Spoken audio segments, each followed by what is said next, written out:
చెప్పిన నేను సుప్రీంకోర్టు తెలంగాణ రాష్ట్ర హైకోర్టు అనేక సందర్భాల్లోపట రాష్ట్ర ప్రభుత్వాన్ని పోలీసు డీజీపీని పోలీసు శాఖను పశుసంవర్ధక శాఖను దేవాదాయ శాఖను డైరెక్ట్ చేసింది గోవులను రక్షించమని స్పష్టంగా తీర్పు చెప్పింది.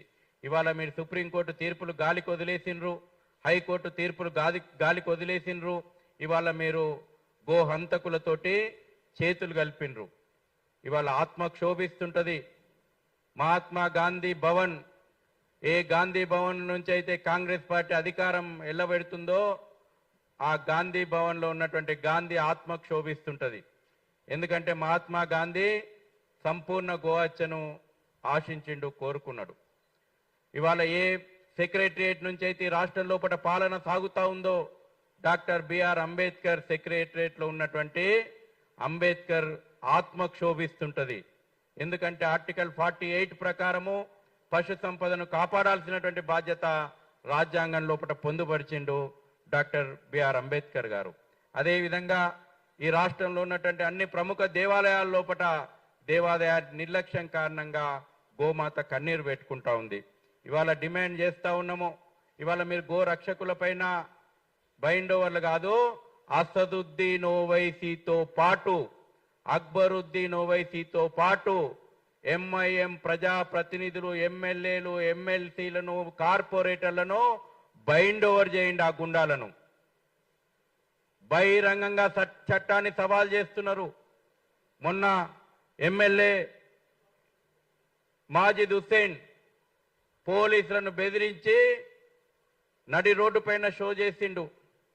ఎమ్మెల్సీ రెహమాన్ బేగ్ చెక్ పోస్టుల దగ్గర నిలబడి ఇవాళ గో అక్రమ రవాణాను ప్రోత్సహిస్తూ ఉన్నాడు. చీమ చిటుక్కుమంటే మాకు కనబడుతుంది. విశ్వనగరం అని స్టేట్మెంట్లు ఇస్తున్నటువంటి పోలీస్ శాఖను నేను అడుగుతా ఉన్నా, మీ యొక్క విశ్వనగరం సీసీ కెమెరాలకు ఇవి ఈ పాటికే భాగ్యనగరం లోపల నడి రోడ్డు పైన కట్టేస్తున్నటువంటి వేలాది గోవులు కనబడతలేవా? మీ కళ్ళు మూతవైనయా? గోవుల యొక్క ఆక్రందన మీ చెవులకు వినబడతలేదా? ఇదా పాలన? ఎవరికి దాసోహం అంటున్నారు మీరు? రజాకార్ ఎజెండాకు దాసోహం అన్నారు. తప్పకుండా ఈ రకమైనటువంటి మీ ప్రతిబంధకాలను తప్పకుండా ఎదిరిస్తాం. మీ అఘాయిత్యాలు పరాకాష్ఠకు చేరుకున్నాయి. అందుకే ఇవాళ చెప్తా ఉన్నాం, మేము వెంటనే ప్రధానంగా డిమాండ్ చేస్తున్నాము, ఎంఐఎం ఎంపీ అసదుద్దీన్ ఓవైసీతో పాటు ఆ పార్టీ ప్రజాప్రతినిధులు గూండాల్లాగా వ్యవహరిస్తూ ఘోర హత్యను ప్రోత్సహిస్తున్నారు. వాళ్ళ మీద పీడీ యాక్ట్ నమోదు చేయాలా. పాత బస్తీలో ఉన్నటువంటి అక్రమ వధశాలలను వెంటనే మూసేపించాలా. పశు వైద్య అధికారులు అవినీతికి కేర్ ఆఫ్ అడ్రస్ ఇవాళ పశు వైద్య శాఖ. గతంలో చూస్తాం, గత ప్రభుత్వంలో గొర్రెల కుంభకోణం అయింది. గొర్రెల కుంభకోణం లోపల ఆ శాఖ అవినీతి బయటపడింది. ఇవాళ యోగ్యతకు వ్యవసాయ యోగ్యత ఉన్నటువంటి పశువులకు కూడా ఫిట్ ఫర్ స్లాటర్ అనేటువంటి సర్టిఫికేట్లు ఇస్తున్నారు. కాబట్టి వాళ్ళ మీద కూడా మేము పిలుపునిస్తున్నాం. ఎక్కడిదక్కడ మార్కెట్లలో ఉన్నటువంటి స్థానిక హిందూ యువత వాళ్ళ మీద కంప్లైంట్లు ఇవ్వాలి. మేము కూడా వాళ్ళ యొక్క ఏసీబీకి ఈ పాటికే వాళ్ళ మీద కంప్లైంట్ చేయడం జరిగింది. అదేవిధంగా శాశ్వత ప్రాతిపదికన చెక్ పోస్టులు ఏర్పాటు చేయాలా. నామమాత్రం చెకింగ్ జరుగుతూ ఉంది. ప్రకటించిర్రు ఎన్ని చెక్ పోస్టులు ఏర్పాటు చేసినామని. మీరు చూస్తుంటారు. మీ మీడియాకు కూడా విజ్ఞప్తి చేస్తా ఉన్నా, చెక్ పోస్టుల దగ్గర చూడండి, పబ్జీలు వీడియో గేమ్లు ఆడుతున్నటువంటి కానిస్టేబుల్ కనబడుతున్నారు. ఎందుకు ఎట్లొస్తున్నాయి? రాష్ట్ర సరిహద్దు దాటి జిల్లా సరిహద్దు దాటి మీకు సిగ్గు అనిపిస్తలేదా? ఇన్ని చెక్ పోస్టులు ఏర్పాటు చేస్తామని చెప్పి తిన్నటువంటి నేను ఎందుకు బాధతో అంటున్నా, ఎందుకంటే తెలంగాణ రాష్ట్ర పోలీసులు సమర్థవంతమైనటువంటి పోలీసులు.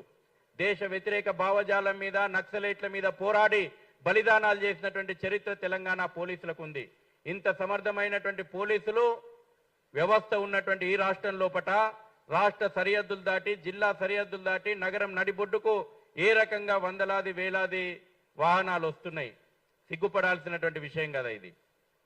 తలదించుకోవాల్సినటువంటి విషయం కదా. ఆ వాహనాలను మేము ఆపితే మేము మతోన్మాదులమైనమా? మా కార్యకర్తల మీద కేసులా? ఇవాళ ఈ చెక్ పోస్టులు దాటి రావడానికి కారణమైనటువంటి కింది స్థాయి అధికారులు కింది స్థాయి పోలీస్ అధికారులు గో అక్రమ స్మగ్లర్లతోటి చేతులు కలిపిండ్రు. అనేక విషయాలు గతంలో వెలుగు చూసినాయి. కాబట్టి వాళ్ళ మీద కూడా సమగ్రమైనటువంటి దర్యాప్తు జరపాలా, పీడీ యాక్టులు నమోదు చేయాలా. ఇవాళ మీకు గత సంవత్సరం 100కు ఫోన్ చేసినటువంటి గో రక్షకుడు గుర్తున్నాడు, కానీ రెగ్యులర్ గా గోవులను అక్రమ రవాణా చేస్తున్నటువంటి వాహన యజమానులు, అక్రమ రవాణాదారులు, వాహన డ్రైవర్లు మీరు గుర్తురారు. వాళ్ళను బైండ్ ఓవర్ చేయాలనేటువంటి సోయి మీకు లేదు. ఎందుకంటే మీరు చాలా క్లియర్ గా గో హంతకుల పక్షాన ఉన్నారు కాబట్టి. ఇవాళ మేము డిమాండ్ చేస్తా ఉన్నాం, గో రక్షకులను కాదు బైండ్ ఓవర్ చేయాల్సింది, అక్రమ గో రవాణాదారులు, ఆ యొక్క రవాణాకు సహకరిస్తున్నటువంటి వాహన యజమానుల మీద పీడీ యాక్ట్ నమోదు చేయాలని డిమాండ్ చేస్తూ, గోవులను కాపాడిన గోవులను గోశాలలకు తరలించాలని చెప్పి తెలంగాణ హైకోర్టు చాలా స్పష్టంగా తీర్పిచ్చింది. ఈ రాష్ట్రంలోనే తెలంగాణ హైకోర్టు. కానీ పట్టుకున్నటువంటి గోవులను తిరిగి గో హంతకులకు అప్పజెప్తున్నటువంటి వందల ఎగ్జాంపుల్స్ ఈ రాష్ట్రం లోపల పోలీసులు చేస్తున్నటువంటి వ్యవహారం ఉన్నది.